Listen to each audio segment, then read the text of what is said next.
C'est ici, au Taonnet, dans le service de médecine légale, que les débris biologiques retrouvés dans le brasier des Marquises sont en train d'être examinés. Un médecin légiste, mais aussi un dentiste, vont notamment déterminer si les ossements et la dent sont d'origine humaine, mais ce n'est qu'une première étape. Imaginons que ce soir les légistes nous disent qu'il s'agit de débris humains.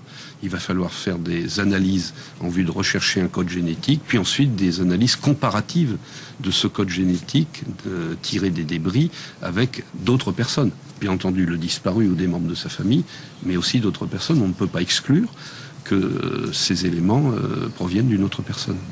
Sur le terrain, l'enquête continue. Une vingtaine de gendarmes et un officier de police judiciaire continuent leurs investigations, s'enfonçant toujours plus loin dans la vallée de Hakawi. Les auditions des témoins, et notamment de la famille et des proches d'Henri Ahiti, se poursuivent elles aussi.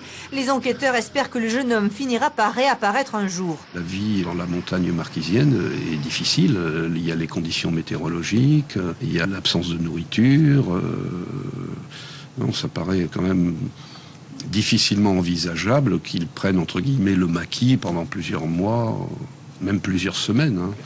Pour le moment, le procureur le reconnaît volontiers. L'affaire reste très obscure et à ce stade de l'enquête, toutes les hypothèses sont envisageables. Personne ne peut dire ce qui s'est réellement passé entre Stéphane et Henri dimanche après-midi entre 14h et 19h. La vallée de Hakawi conserve tout son mystère.